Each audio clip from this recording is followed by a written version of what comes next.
பெண் சுதந்திரம், woman freedom. Woman ஃப்ரீடம்னு அப்படின்ற அந்த பேரை யூஸ் பண்ணி செய்யற அந்த ஒரு தப்பு உண்மையாவே பெண் சுதந்திரத்தை தங்களுடைய வளர்ச்சிக்காக பயன்படுத்திக்கிற அந்த பெண்களை என்ன பண்ணுது அப்படின்னா அஃபெக்ட் பண்ணுது. சுதந்திரம்னா என்ன அப்படின்னா ரோட்ல நடக்கிறது என்னுடைய உரிமை, அது என்னோட சுதந்திரம். ஆனா அதுக்காக நான் நடு ரோட்ல தான் நடப்பேன் அப்படின்னு சொல்லிட்டு போனேன்னா அடிச்சு தூக்கிட்டு சாவடிச்சுட்டு போய்கிட்டே இருப்பாங்க. காலேஜ் படிச்சுட்டு இருக்கா, அவளுக்கு ஒரு எய்ம் இருக்குது. நான் பிஜி படிக்கணும், இன்னும் மேல படிக்கணும், நான் டீச்சர் ஆகணும், நான் டாக்டர் ஆகணும், நான் இன்ஜினியர் ஆகணும், நான் பைலட் ஆகணும், அல்லது நான் செஃப் ஆகணும். இப்படி ஒவ்வொரு பொண்ணுக்கும் ஒவ்வொரு கனவு.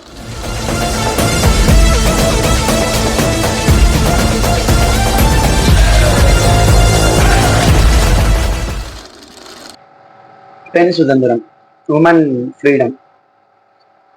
இப்போ இந்த வீடியோல என்னன்னா, நம்ம பெண் சுதந்திரம்னா என்ன, யாரு வாங்கி கொடுத்தா, யார் யார் அதுக்காக பாடுபட்டாங்க, அதெல்லாம் இந்த வரலாறு புவியியல் அதெல்லாம் நம்ம இந்த வீடியோல பார்க்க போறது கிடையாது. பெண் சுதந்திரம் இந்த காலத்துல எப்படி இருக்கு அதுதான் நம்ம மெயினா அந்த வீடியோல பார்க்க போறோம். அதுக்குள்ள போறதுக்கு முன்னாடி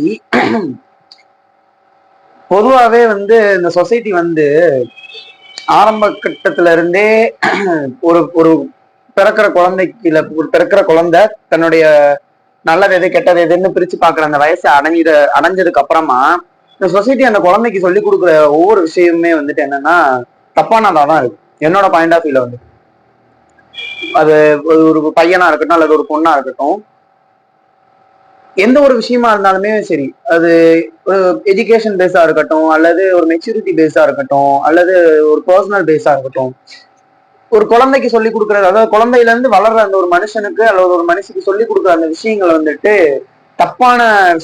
தப்பான விஷயங்கள்ன்றத விட எப்படி சொல்றது, சரியான ஒரு வழிமுறையில சொல்லி கொடுக்க மாட்டேங்குது. உதாரணத்துக்கு என்னன்னா, படிப்பு முக்கியம்தான், ஆனா நீ எப்படி படிக்கணும்ன்ற அந்த விஷயத்த இந்த சொசைட்டி தப்பா தான் சொல்லி கொடுக்குது. படிப்புன்றது என்னன்னா தெரிஞ்சுக்கிறது. இப்ப அது வேற டாபிக், நம்ம அந்த டாபிக் உள்ள இன்னொரு நாள் போவோம். சோ இது மாதிரிதான் எந்த ஒரு விஷயமா இருந்தாலுமே இந்த சொசைட்டி ஒரு ராங்கான ஒரு அப்ரோச்ல, ராங்கான ஒரு பாயிண்ட் ஆஃப் வியூல எல்லாருக்கும் நம்ம டீச் பண்ணிட்டு அப்படி ஒரு விஷயம் தான் இந்த பெண் சுதந்திரம். சோ இன்னைக்கு பெண் சுதந்திரத்தை என்ன மாதிரி கொண்டு வந்துட்டாங்க அப்படின்னா,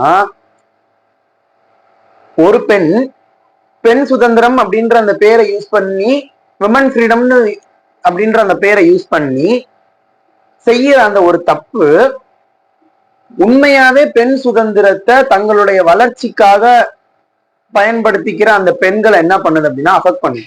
பெண் சுதந்திரம்ன்றது தேவைதான், இல்லைன்னு சொல்லல. ஆனா அந்த பெண் சுதந்திரம்ன்றது மோரல் வேல்யூஸை தாண்டி, அதாவது என்ன சொல்றது, சுதந்திரம் அப்படின்றது, இப்போ சுதந்திரம்னா என்ன அப்படின்னா ரோட்ல நடக்கிறது என்னுடைய உரிமை, அது என்னோட சுதந்திரம். ஆனா அதுக்காக நான் நடு ரோட்ல தான் நடப்பேன் அப்படின்னு சொல்லிட்டு போனேன்னா அடிச்சு தூக்கிட்டு சாவடிச்சுட்டு போய்கிட்டே இருப்பாங்க. இதுதான் சுதந்திரத்துடைய சிம்பிளான எக்ஸாம்பிள்.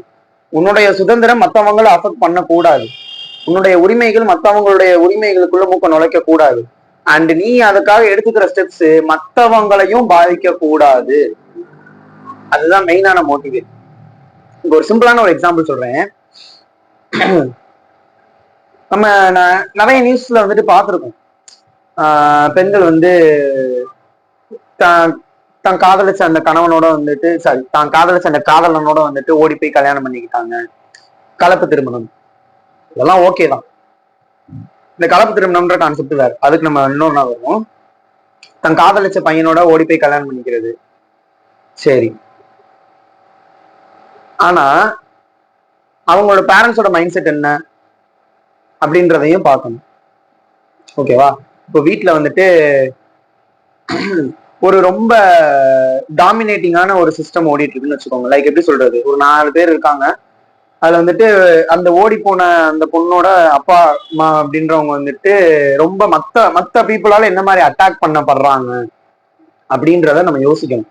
நம்ம பறவைக்கு அந்த பொண்ணு மேஜர், அந்த பொண்ணோட ரைட்ஸை தான் தேடிட்டு இருக்கு அப்படின்னு நம்ம பெண் சுதந்திரம், ஃபெமினிசம் அப்படின்னு சொல்லிட்டு நம்ம பேசலாம். ஆனா அதால மத்தவங்க அஃபெக்ட் ஆகுறாங்களா? இப்ப அந்த பொண்ணு போனதால அந்த பேரண்ட்ஸுக்கு எதுவும் கிடையாது, சரி ஓகே பரவாயில்லன்னு சொல்லிட்டு போறாங்களா? அந்த பொண்ணோட ஃப்ரெண்ட்ஸுக்கு எதுவும் அஃபெக்ட் ஆகாது, அந்த பொண்ணோட சிஸ்டர்ஸுக்கு எதுவும் அஃபெக்ட் ஆகாது, அந்த பொண்ணோட பிரதர்ஸுக்கு எதுவும் அஃபெக்ட் ஆகாது, அந்த பொண்ணை சுத்தி உள்ளவங்களுக்கு எதுவும் அஃபெக்ட் ஆகாதுன்னா இது பிரச்சனை கிடையாது. அந்த பொண்ணு தன்னுடைய வாழ்க்கையே தானே தேர்வு செஞ்சு போயிட்டு இருக்காங்க. ஓகே குட், நல்லது. ஆனா இது மூலமா யாராவது ஒருத்தவங்களோட லைஃப் பாதிக்கப்படுது அப்படின்னா அது தப்பு தான். அதுதான் சுதந்திரத்துடைய பெஸ்ட் எக்ஸாம்பிள். ஓகேவா? அண்ட் இது என்ன மாதிரி இருந்துட்டு இதுல சொசைட்டி பிளே பண்ற முக்கியமான ரோல் என்ன அப்படின்னா, இப்போ நம்ம நம்ம ஒரு வீட்டுல இருக்கோம். இப்ப நானே இருக்கேன்னு வச்சுக்கோங்க. எனக்கு ஒரு பொண்ணு இருக்கு, எனக்கு ஒரு பொன் குழந்தை இருக்கு. என் பக்கத்து வீட்டுக்காரர் ஒருத்தர் இருக்காரு, அவருக்கு ஒரு பொன் குழந்தை இருக்கு. 2 பேருமே சேம் ஏஜ் தான். சேம் ஏஜ்னு கூட வேண்டாம், இந்த பொண்ணுக்கும் இந்த பொண்ணுக்கும் என் பொண்ணுக்கும் 5 வயசு வித்தியாசம்னு வச்சுக்கோங்க. இப்ப அந்த பொண்ணு தான் லவ் பண்ண பையனோட வேற கேஸ்டோ அல்லது வேற ரிலிஜன், கேஸ்ட் கூட வேணாம், வேற ரிலிஜன்ல உள்ள ஒரு பையனோட ஓடி போயிட்டான்னு வச்சுக்கோங்க. சரியா? அது எனக்கு எந்த விதத்திலையும் பாதிக்காது. ஏன்னா அது அவங்களுடைய பர்சனல் லாஸ். நான் அந்த இடத்துல அவங்களுக்கு ஆறுதல் சொல்லிக்கலாம், ஆறுதல் சொல்லணும். அஸ் ஒரு நெய்பரா நான் ஆறுதல் சொல்லணும். சரி ஓகே விடுங்க, ஒன்றும் இல்லை, பிரச்சனை இல்லை, பாத்துக்கலாம் அப்படின்னு சொல்லிட்டு ஆறுதல் சொல்லணும். ஓகே. ஆனா இந்த சொசைட்டி என்கிட்ட வந்து என்ன தெரியுமா சொல்லும்? அவன்கிட்ட பேசிட்டு வந்துட்டு என்கிட்ட வந்து என்ன தெரியுமா சொல்லும்? உன் வீட்லயும் ஒரு பொண்ணு இருக்காப்பா, பாத்துக்கோ, என்னன்னு பாத்துக்கோ, கொஞ்சம் கேர்ஃபுல்லா இருந்துக்கோ அப்படின்னு சொல்லிட்டு போ. இப்போ என்னோட கேரக்டர் பிரேக் பண்ணி நான் பேசுறேன். ஒரு டிபிக்கல் இந்தியன் ஃபாதரா என்னோட மைண்ட் செட் என்ன மாறும் அப்படின்னா, ஆமால நம்ம வீட்லயே ஒரு பொண்ணு இருக்கால்ல, அவளையும் நம்ம கொஞ்சம் பாத்துக்கணும்னா, அவ இந்த மாதிரி யாரையாவது லவ் பண்ணா அப்படின்னா, அவ இந்த மாதிரி ஏதாவது ஓடி போயிட்டா அப்படின்னா, அப்படின்ற மாதிரி என்னைய சிந்திக்க வைக்கும். எது? இந்த சொசைட்டி. இப்போ என் பொண்ணுக்கு வரும். என் பொண்ணு படிச்சுக்கிட்டு இருக்கா, காலேஜ் படிச்சுட்டு இருக்கா. அவளுக்கு ஒரு எய்ம் இருக்குது, நான் பிஜி படிக்கணும், இன்னும் மேல படிக்கணும், நான் டீச்சர் ஆகணும், நான் டாக்டர் ஆகணும், நான் இன்ஜினியர் ஆகணும், நான் வந்து பைலட் ஆகணும், அல்லது நான் செஃப் ஆகணும். இப்படி ஒவ்வொரு பொண்ணுக்கும் ஒவ்வொரு கனவு இருக்கும். ஓகேவா? என் பொண்ணுக்கு அது மாதிரி ஒரு கனவு இருக்குதுன்னு வச்சுப்போம். ஃபார் எக்ஸாம்பிள், என் பொண்ணு ரிசர்ச் பண்ணணும்ன்ற ஒரு கனவுல இருக்கான்னு வச்சுப்போம். இப்போ நான் என்ன பண்றேன், பக்கத்து வீட்டுக்காரனோட பொண்ணு இந்த மாதிரி ஓடி போயிட்டான் அப்படின்றதுக்காக என்னோட பொண்ணையும் நான் லிமிட் பண்ணி, நீ படிச்சது போது யூஜி டிகிரியோட நிப்பாட்டிக்கோ, உனக்கு மாப்பிள்ளை பாக்குறேன், கல்யாணம் பண்ணிக்கிறேன்னு சொல்றேன் நான். இது எந்த விதத்துல நியாயம்? ஆனா அதே மாதிரி அந்த பொண்ணுக்கு பக்கத்து வீட்டு பொண்ணா இருக்கிற ஒரே ரீசனுக்காக இந்த பொண்ணு போற இடம் எல்லாத்துலயுமே வந்துட்டு அந்த பொண்ணு, இந்த பொண்ணுக்கு, அதாவது என்னோட பொண்ணுக்கு பேச்சு ஏற்படும். இந்த அந்த பொண்ணு ஓடி போனால அந்த பொண்ணோட பக்கத்து வீட்டு பொண்ணு தான் இது, 2 பேரும் நல்ல ஃப்ரெண்ட்ஸ் தான், 2 பேரும் நல்லா க்ளோஸா பேசுவாங்க அப்படின்னு சொல்லி இல்லாதது பொல்லாததெல்லாம் வாய் இருக்கேன்ற மயிருக்காண்டி பேசணுன்றதுக்காக ஒரு சிலர் பேசுவாங்க. அந்த நாதாரிங்க பேசுற பேச்சுக்காக இந்த பொண்ணோட லைஃப் என்ன ஆகும் அப்படின்னா அஃபெக்ட் ஆகும். ஒரு டிபிக்கல் இந்தியன் ஃபாதரா என்னோட மைண்ட் செட் என்னவா இருக்கும்? நாளைக்கு நம்ம பொண்ணுக்கு இந்த மாதிரி, நம்ம பொண்ணு அந்த மாதிரி கிடையாதுதான், ஆனா என் பொண்ணும் இந்த மாதிரி பேச்சுக்குள்ளாயிடக்கூடாது இல்ல, அதுக்காக தான் நான் சீக்கிரமே கல்யாணம் முடிச்சு வைக்கிறேன். நான் கல்யாணம் முடிச்சு வச்சதுக்கு அப்புறம் அந்த என் பொண்ணுக்கு இருந்த கனவு, என் பொண்ணுக்கு இருந்த லட்சியம், அதெல்லாம் என்னத்துக்கு ஆகும்? அப்ப அவ கண்ட கனவெல்லாம் என்னத்துக்கு ஆகும்? சின்ன வயசுல இதே அப்பாவா நான் தான், நீ படிமா, படிக்கணும், படிச்சாதான் லைஃப்ல நல்லா இருப்ப, நல்லா படிக்கணும்னு சொல்லிட்டு ஃபீஸ் கட்டி லட்சமா புடுங்குற இந்த எஜுகேஷன் சிஸ்டம்ல ஃபீஸ் கட்டி நான் தான் படிக்க வைக்கிறேன். ஆனா இதே இந்த நாரவாய் பிடிச்ச அப்பந்தான் என்ன செய்யறேன் நானு, எவனோ ஒருத்தன் பையன் பொண்ணு ஓடி போயிட்டான்றதுக்காக என் பொண்ணு அப்படி இல்லைன்னாலும் என் பொண்ணை நான் அந்த ஒரு சிஸ்டம்குள்ள நான் தள்ளுறேன். நான் இந்த சொசைட்டி, இப்ப இந்த சொசைட்டி கொடுக்குற அந்த ப்ரெஷர்னால நான் என் பொண்ணை கல்யாணம் பண்ணி வைக்கிறேன். அவளுடைய ட்ரீம்ஸை, நான் அவளுக்கு வளர்த்து விட்ட அதே ட்ரீம்ஸை நானே என் கையால கசக்கி தூக்கி எறிகிறேன். இது எந்த விதத்துல பெண் சுதந்திரத்துக்கு வந்துட்டு இதாகும்? இப்ப அந்த பொண்ணோட மைண்ட் செட் என்ன? நான் மேஜர், நான் படிச்ச பொண்ணு, எனக்கான துணையை நான் தான் தேடிப்பேன், எனக்கான மாப்பிள்ளையை நான் தான் தேடிப்பேன், என்னுடைய கணவனை நான் தான் தேர்ந்தெடுப்பேன். ஓகே, நீ தேர்ந்தெடுத்துக்கோ, தப்பே இல்லை. ஆனா அது நீ பெண் சுதந்திரம்ன்ற பேர்ல பண்ற, அது மத்தவங்களை அஃபெக்ட் பண்ணுதுன்னா அது பெண் சுதந்திர ஒட்டுமொத்த அந்த சிஸ்டமே, இத்தனை நாளா பெண் சுதந்திரத்திற்காக பாடுபட்டவங்க எல்லாருமே வந்துட்டு என்ன மாதிரி கொண்டு அதெல்லாம் வேஸ்ட். இதுதான் ஒரிஜினலா பெண் சுதந்திரம் நீ போர்ட்ரை பண்ணும்போது ஒரிஜினலான அந்த பெண் சுதந்திரம், உமன் ஃப்ரீடம் அப்படின்றதே அந்த இடத்துல அடியாயிருது டோட்டலா. லவ் பண்றது தப்பு கிடையாது, ஓகேவா? ஒரு ஒரு ஒரு பாலினத்துக்கும் இன்னொரு எதிர்பாலினத்துக்கும் ஒரு ஈர்ப்பு இருக்கிற மாதிரிதான் கடவுளே எல்லாரையும் படைச்சிருக்காரு. அப்படி இருக்கும். அண்ட் அப்படி இருக்கிற ஈர்ப்பு தான் தன்னுடைய துணையை தேடிக்கிறதுக்கான ஒரு விசையா இருக்கும், இல்லைன்னு சொல்லல. ஆனா உன்னை பெத்தவங்கன்னு ஒருத்தவங்க இருக்காங்கல்ல, அவங்களுக்கு தெரியும் எது நல்லது எது கெட்டதுன்னு. உன் ஏஜ் எல்லாம் தாண்டி தான் அவங்க வந்திருப்பாங்க, ஓகேவா? அவங்களுக்கு தெரியும் எது நல்லது எது கெட்டதுன்னு.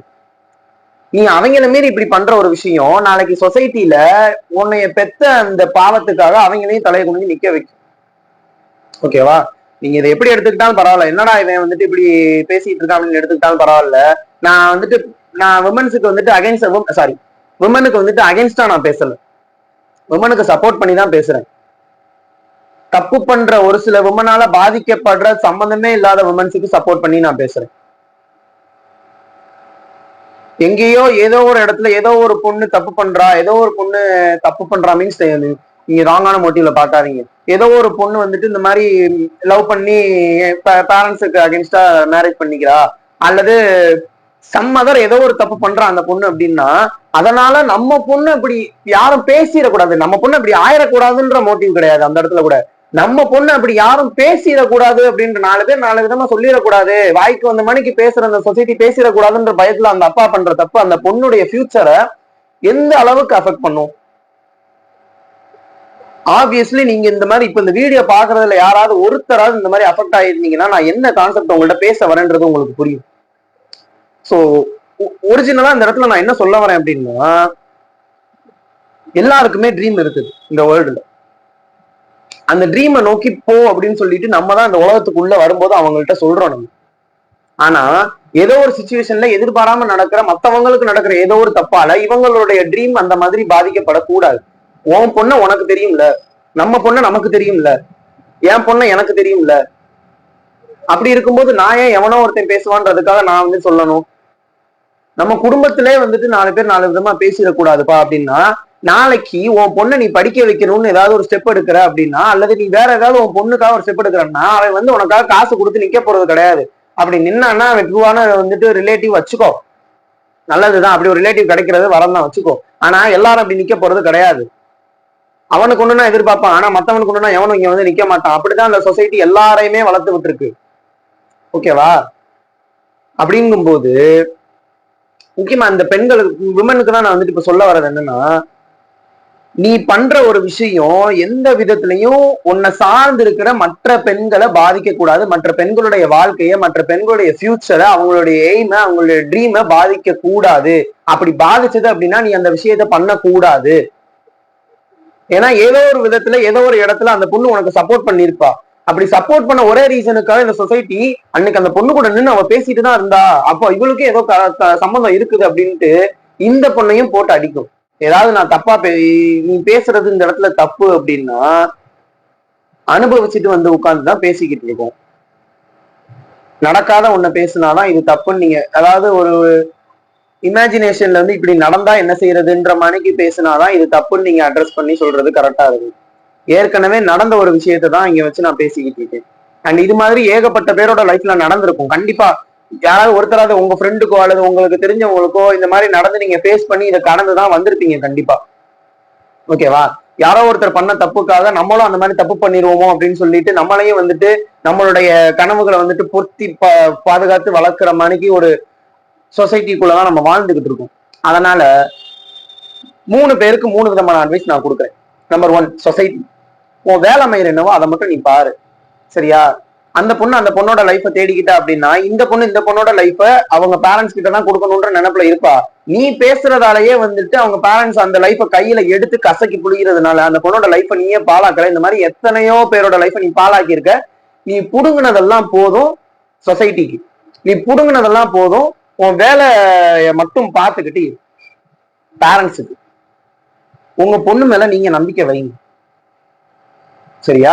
உங்க பொண்ணை பத்தி உங்களுக்கு தெரியும். இத்தனை வருஷமா பெத்து வளர்த்து ஆளாக்கி படிக்க வச்ச உங்களுக்கு தெரியும் உங்க பொண்ணு எதையும் உங்கள்ட்ட கேட்காம பண்ண மாட்டா அப்படின்னு. இது எல்லா பேரண்ட்ஸுக்கும் சொல்றேன். நான் யாரையும் பர்டிகுலராலாம் நேம் சொல்லியோ இல்ல இப்ப கை நீட்டிலாம் சொல்லலை நான். ஓகேவா? எல்லாருக்குமே தான் சொல்றேன். உங்க பொண்ணை பத்தி உங்களுக்கு தெரியும். உங்க பொண்ணு மேல நீங்க முதல்ல நம்பிக்கை வைங்க. அந்த நம்பிக்கை நீங்க வச்சுக்கிட்டீங்கனாலே நம்ம பெத்தவங்க நம்மளை நம்புறாங்கன்ற அந்த ஒரு விஷயம் வந்துட்டு அந்த பொண்ணுங்களுக்கு புரிஞ்சிருச்சுனால எந்த தப்பையும் அந்த பொண்ணுங்க உங்கள்ட்ட பண்ண மாட்டாங்க, எதுவுமே பண்ண மாட்டாங்க. உங்களுக்கு சொல்லாம உங்களுக்கு தெரியாம எதையுமே பண்ண மாட்டாங்க. ஏதாவது ஒரு சின்ன விஷயம்னா கூட, அப்பா இன்னைக்கு அங்க காலேஜ்ல இப்படி நடந்துப்பா, அப்பா இன்னைக்கு ஸ்கூல்ல இப்படி நடந்துப்பா, அம்மா ஸ்கூல்ல இப்படி நடந்துமா, அம்மா என் ஃப்ரெண்ட் இப்படி பண்ணாமா, இப்படி சொன்னாமா, எல்லாத்தையுமே உங்ககிட்ட வந்து சொல்லுவாங்க. அதுக்கு முதல்ல நீங்க அவங்கள நம்பணும், நீங்க முதல்ல அவங்கள பிலீவ் பண்ணணும். ஓகேவா? நீங்க அவங்க கிட்ட எப்படி நடந்துக்கிறீங்க அப்படின்றத பொறுத்துதான். ஏதோ ஒரு பொண்ணு பண்ண ஒரு தப்பு, ஏதோ ஒரு இடத்துல நீங்க நடந்ததா நீங்க பார்த்த ஒரு தப்புனால நீங்க உங்க பொண்ணு கிட்ட ஹார்ஷா நீங்க நடந்துக்கும் போது, ரூடா பிஹேவ் பண்ணும்போது, நாளைக்கு நீங்களும் அதே பாதையை நோக்கி தான் உங்க பொண்ணை நீங்க கூட்டு போயிட்டு இருக்கீங்க. அதை மட்டும் நீங்க தெளிவா அந்த மைண்ட்ல வச்சுக்கோங்க. மூணாவது, டு த விமன், நீங்க ஒரு விஷயத்த மட்டும் தெளிவா ஞாபகம் வச்சுக்கோங்க. உங்களை யாரும் கண்ட்ரோல் பண்றதுக்கெல்லாம் யாரும் கிடையாது. ஓகேவா? உங்க லைஃப் உங்களோடது.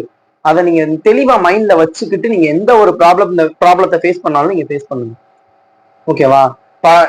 கடவுள்னு ஒருத்தன் உங்களை படைச்சிருக்கான் அப்படின்னா ஈச் அண்ட் எவ்ரி பர்சனுக்கும் அவன் கொடுத்துருக்கிற லைஃப் அவங்களுக்குரியது. ஜஸ்ட் அந்த நீங்க வெளியே வர்றதுக்கான வாயில் தான் பெத்தவங்க. அந்த பெத்தவங்க உங்களுக்கு எல்லாத்தையும் பார்த்து செய்வாங்க. அந்த ஒரு விஷயத்த மைண்ட்ல வச்சுக்கிட்டு நீங்க மூவ் பண்ணுங்க. ஆனா உங்களுடைய குறிக்கோள்களையும் உங்களுடைய எய்மையும் வந்துட்டு நீங்க எந்த விதத்துலயும் கை விட்டுறாதீங்க. ஓகேவா?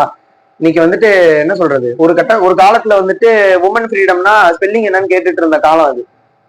பெண்கள்னா அடுப்பூதும் பெண்ணுக்கு படிப்பதற்குன்னு சொல்லி கேட்டுட்டு இருந்த காலம்லாம் இருக்கதான் செஞ்சது. ஓகேவா? இப்ப அந்த காலம்லாம் முடிஞ்சு போச்சு. அதுல இருந்து ஒரு 100 வருஷம் ஆயிருச்சு. சோ அதனால வந்து நீங்க அந்த காலம்லாம் முடிஞ்சு போயிடுச்சு. உங்களுடைய இலக்குகளை நோக்கி நீங்க பயணிக்க ஆரம்பிங்க.